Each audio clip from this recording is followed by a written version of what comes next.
Je donne la parole à Émeric Reyre, même s'il n'a pas les cheveux blancs. C'est un des plus anciens étudiants de l'espace éthique, puisqu'il était déjà externe qu'il était à l'espace éthique en 97.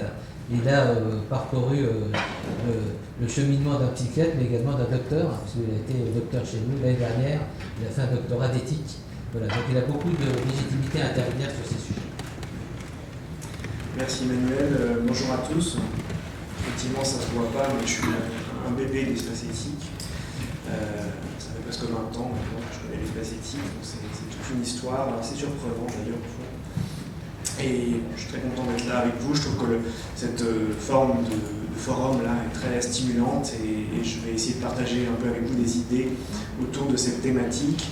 Je ne suis pas tellement dans la zone de confort, donc je vais vous apporter ces idées, j'espère qu'on pourra en discuter ensuite.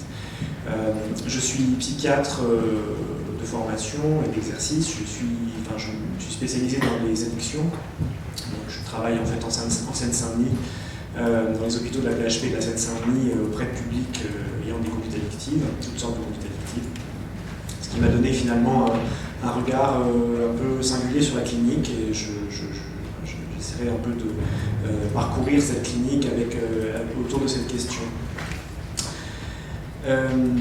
Cette question, je l'ai finalement reçue, c'est sans doute d'ailleurs le thème du forum Valeurs de la République, soins et d'accompagnement, qui fait que je l'ai accueilli d'abord comme citoyen et ensuite comme soignant. C'est là aussi que je ne suis pas tellement dans un zone de confort, je n'ai pas tellement l'habitude de parler comme un citoyen, même si je pense que les médecins et les soignants doivent se rappeler qu'ils le sont régulièrement, parce qu'ils ont tendance un peu à l'oublier, je pense, en prenant des positions particulières un peu hors champ social, en particulier à l'hôpital. Donc voilà, je vais d'abord vous proposer quelques réflexions qui me sont venues autour de la citoyenneté et de ces questions, et ensuite des questions plus cliniques, plus proches de mon exercice. Alors, d'abord la transparence, c'est l'objet qui m'a fait réfléchir un peu, peut-être le plus simple pour moi, c'est pas simple, mais je vous dirai pourquoi c'était plus compliqué pour la loyauté. La transparence aujourd'hui, c'est peut-être quelque chose qui devient une valeur, en tout cas autour du monde numérique et de l'Internet. Vous savez ça, il y a toute une idéologie ou une pensée du libéralisme numérique. La transparence est un élément très important de cette idée-là, et ça semble pour certains même un garant fondamental de la démocratie et de l'être ensemble. Il y a des associations qui militent pour ça, il y a tout un corpus de pensée autour de ça. Ça pousse évidemment à l'ouverture des fichiers numériques, au big data, à la circulation de données, etc. Je pense que pour nous, je pense que pour certains c'est une valeur très positive et très encourageante, mais pour d'autres je pense que c'est aussi quelque chose d'un peu inquiétant. Vous pourrez peut-être réagir autour de ça, mais c'est pas rare d'entendre une certaine inquiétude face à ces arguments. Évidemment, on a des souvenirs, on a une histoire, on a des choses qui nous font penser à des histoires qui laissent entendre que la transparence n'est pas toujours une très bonne chose. On peut penser à 1984 de George Orwell, on peut penser au Panopticon de Bentham pour penser un peu à ces perspectives permanentes, à cette capacité à voir tout le monde tout le temps, et de ce que ça peut donner. Vous parliez de totalitarisme tout à l'heure, je pense que derrière, évidemment, nos souvenirs, la transparence peut laisser transparaître ce risque-là. La transparence, ces réflexions m'ont fait penser à un auteur sur lequel j'ai travaillé pour ma thèse, Hannah Arendt en l'occurrence, qui dit des choses, à mon avis, assez fortes autour de ça. Pour Hannah Arendt, on a tous une forme d'opacité en nous. Elle parle d'obscurité des affaires humaines, Hannah Arendt. On a des secrets pour les autres, on a des secrets pour nous-mêmes. Peut-être que c'est pas l'idéal, mais c'est comme ça, c'est quelque chose qui est inévitable. On a des secrets pour nous-mêmes et on ne sait pas ce qu'on fera demain, tout à fait. On ne sait pas tout à fait qui on sera demain. Il y a une forme d'imprévisibilité fondamentale qui est liée à cette forme d'obscurité. Alors cette imprévisibilité, elle est compliquée pour nous, mais pour Hannah Arendt, c'est aussi ce qui fait qu'on est ensemble. Hein. C'est cette imprévisibilité qui fait qu'on est obligé de compter sur les autres et qu'on va faire société, qu'on va s'appuyer les uns sur les autres, qu'on va essayer de compenser dans les liens avec les autres cette imprévisibilité pour nous.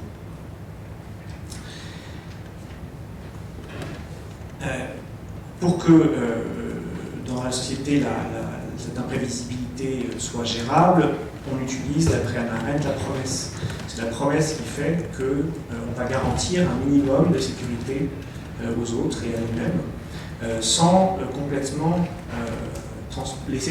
sans complètement éclairer le champ, en laissant des opacités et juste quelques petits îlots, quelques petits espaces où la promesse va permettre une forme de prévisibilité. Il y a donc une faillibilité fondamentale. On peut manquer à ses promesses, c'est possible, c'est embêtant, mais c'est possible et on peut pardonner aussi. C'est cette dialectique-là entre promesse et pardon qu'Hannah Arendt soutient beaucoup et qui évidemment n'est pas tout à fait ce que peut nous promettre la transparence. La transparence, elle, par définition, elle cherche à lever toute obscurité sur les affaires humaines. Elle ne veut pas laisser de zone d'obscurité. Elle s'engage dans le même mouvement que la promesse, mais elle ne supporte pas, elle ne tolère pas l'espace d'opacité. Pour Hannah Arendt, cette situation de transparence, la situation de transparence, elle l'appelle la sécurisation. Et pour elle, le risque est le mouvement de domination sur soi-même et sur l'autre. Alors je vous cite un passage, ce qu'elle dit sur l'équivalent de la transparence. Lorsque l'on abuse de cette faculté pour recouvrir tout le champ de l'avenir, donc tout voir, tout prévoir, et pour y tracer un chemin bien défini de tous côtés, elle cesse de lier et d'obliger, et l'entreprise se retourne contre elle-même. Trop de transparence, selon elle, et j'adhère à cette idée-là, trop de transparence, c'est une perte du sentiment d'obligation vis-à-vis de l'autre.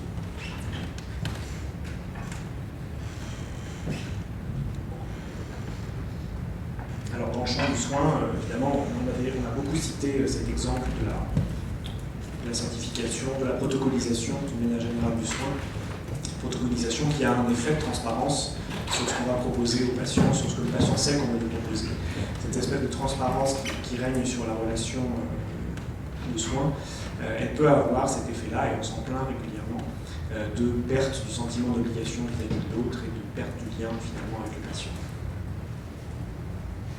Alors, la loyauté, je vous ai annoncé que j'avais plus de difficultés avec ce concept de loyauté, et en entendant, alors j'étais content d'entendre Emmanuel exprimer une certaine ambivalence par rapport à cette valeur, avec le souvenir des proches du patient d'Alzheimer. Moi je pense que, je peux être un peu iconoclaste, hein, je trouve que la loyauté, moi, me pose problème. Et elle m'a posé problème. Quand j'ai lu cette pensée, je me suis dit, pourquoi la loyauté? Pourquoi est-ce que c'est la loyauté qui est mise en rapport avec la transparence? La loyauté, moi, ça ne me met pas tout à fait très à l'aise. Alors, je vais essayer de vous expliquer pourquoi. D'abord parce que, deux raisons. Donc, la première, c'est que la loyauté me semble être assez particularisante. Elle me semble être une valeur de voisinage. C'est-à-dire que finalement, la loyauté s'exerce d'abord envers les plus proches, les plus immédiats. On est loyal, et être loyal envers quelqu'un, c'est la question de la fidélité, et c'est donc aussi la question de la potentielle menace que représente un autre. Donc, pour moi, la figure un peu de la loyauté, c'est la dyade, le rapport duel, le rapport de l'un à l'autre, dans une forme de fidélité avec une menace extérieure. Le monde extérieur est menaçant. Évidemment, ça n'a pas toujours ce sens dramatique, et évidemment aussi le contexte social actuel fait que présenter les choses comme ça est assez lourd. Mais j'ai quand même ce sentiment que la loyauté, dans la loyauté, il y a cette idée de fidélité proximale, et qu'il s'agit dans la loyauté de choisir, quand même de préférer. et que ça me paraît pas très simple. Il y a comme ça peut-être une idée visuelle un peu de cercle concentrique. On a autour de nous des liens et des cercles de liens, et que notre loyauté va s'exercer différentiellement en fonction de là où on se situe dans ces cercles. On doit être loyal à ses parents, on doit être loyal à ses frères et sœurs, on doit l'être à son conjoint, on doit l'être à ses amis, on doit l'être à sa communauté religieuse, politique, sociale. Enfin, on a chacun notre façon de délimiter un peu nos cercles autour de nous. Et se pose, quand on pense les choses en termes de loyauté de cette façon-là, se pose la question de la hiérarchisation à un moment de ces loyautés.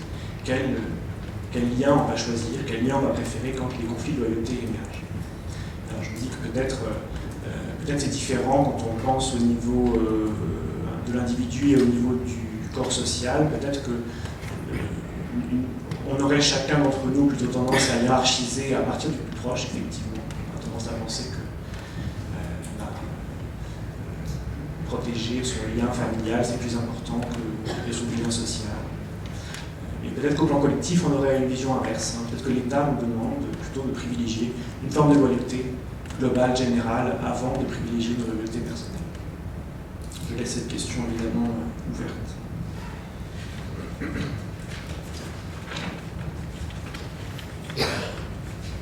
Alors la deuxième limite qui me semble venir autour de la loyauté, c'est qu'elle est,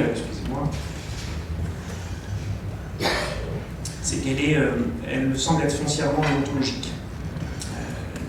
La loyauté, c'est un devoir. Et quand on parle puisque la loyauté est quand même une façon de supporter la question de la relation et de la mise en relation, il me semble que réduire la relation à la loyauté, c'est manquer une partie de ce que contient la relation. La loyauté est foncièrement déontologique et elle fait peu de sentiments. Pour être loyal, on n'a pas besoin d'aimer, on n'a pas besoin forcément d'être sincère, on n'a pas forcément non plus besoin de raisonner. J'ai l'impression qu'il manque des choses quand même à la loyauté. Pour être loyal, il faut finalement répondre à une forme de devoir plus.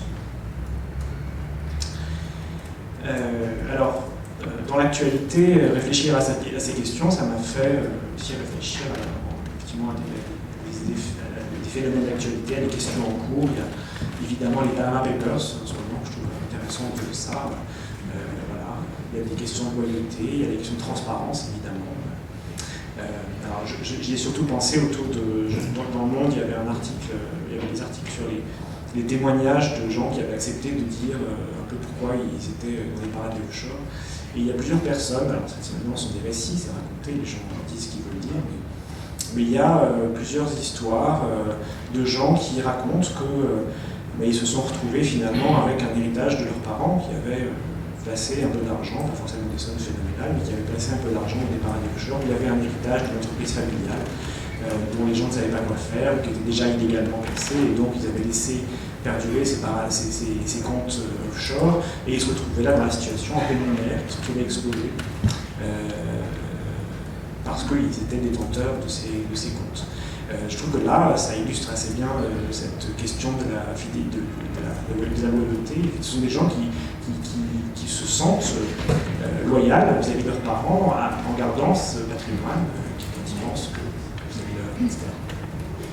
Donc là, il y a peut-être une forme de conflit entre une transparence dont on serait chacun d'entre nous a priori assez d'accord pour penser qu'elle est importante, parce que ces journalistes ont fait un travail quand même assez important, et que ça a du sens pour la collectivité. Et en même temps, certaines personnes se trouvent comme ça un peu exposées d'une manière peut-être un peu douloureuse autour de conflits de loyauté, quand on pense les choses en termes de loyauté. Voilà, un deuxième exemple qui est moins direct, mais qui est autour des questions de lobbying, et puisque mon champ d'intérêt sont les addictions, c'est un champ, notamment les politiques publiques autour des addictions, un champ très, très animé. Il y a des grandes attaques en ce moment de la loi E20, ou des grandes tentatives à la fois des entreprises, des grands cigarettiers et des grands alcooliers pour détricoter un certain nombre de lois. Là, ça se passe dans une opacité quand même totale, et pour le coup, un peu de transparence sur les biens d'intérêt de nos hommes politiques, mais de la vraie transparence, évidemment, ça ne serait pas forcément une très très mauvaise idée. Et je pense qu'ils se considèrent très loyaux vis-à-vis de leurs engagements, en tout cas de ceux qu'ils ont choisi de privilégier. Voilà, alors ça c'était mes réflexions de citoyen. Maintenant, mes réflexions de clinicien ou de psychiatre sont complémentaires, un peu différentes. Je me situe du coup plus du côté de la relation avec le patient, dans l'interaction. Donc je reviens un peu sur ce que je disais tout à l'heure. La relation, elle est faite sans doute de devoir, mais elle est faite beaucoup d'amour et de confiance. On a parlé de confiance tout à l'heure et j'étais très content de l'entendre, ça me paraît très, très important. Alors les patients dont je m'occupe, donc des patients qui sont des consommateurs d'alcool ou de drogue illicite, sont des patients qui sont connus pour être peu loyaux. Des patients qui sont connus pour mentir beaucoup, pour manipuler, pour jouer avec les liens, être décevants, etc.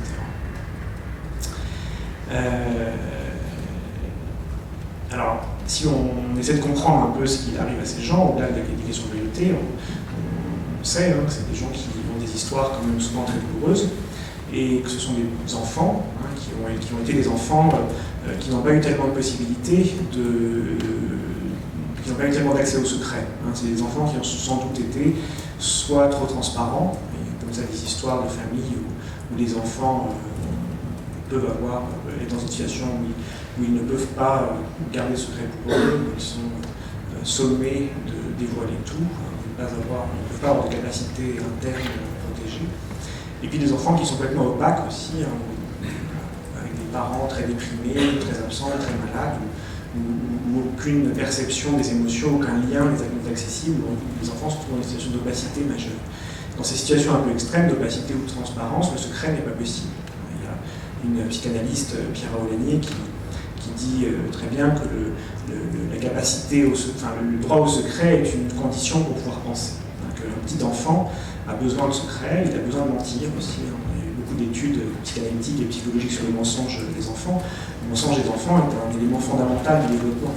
Parce qu'un enfant ment pour pouvoir tester ses capacités à se contenir et à garder des choses en lui sans qu'elles viennent à la transparence totale de ses parents. Et ce phénomène-là, ce trait-là, cette capacité à ne pas se dévoiler entièrement devant ses parents est fondamentale pour la construction de son sujet. Pour revenir à nos patients, les patients dont on s'occupe dans ces lieux-là sont des patients qui souvent n'ont pas eu cette capacité à garder du secret pour eux-mêmes et à construire une pensée. Et ils sont dans une situation comme ça où de l'amour et de la confiance, rien n'est tellement possible dans le lien. Par contre, les questions de loyauté, ça leur parle beaucoup. Et encore, ça leur parle dans le sens que j'ai évoqué, dans un sens qui est assez restrictif. Ils sont tout le temps dans ces questions-là de savoir s'ils vont décevoir ou pas décevoir, être vrai ou ne pas être vrai, etc. Et la question de la confiance, elle, est complètement rendue absente par ces effets de loyauté. Voilà, je pourrais continuer, mais on va peut-être discuter un peu. Voilà, tout ça pour dire que finalement, après cette réflexion, je me disais que la transparence ne me semblait pas forcément tant mettre en danger la loyauté que la confiance. Et que c'était une valeur, pour le coup, qui, moi, me paraissait assez fondamentale.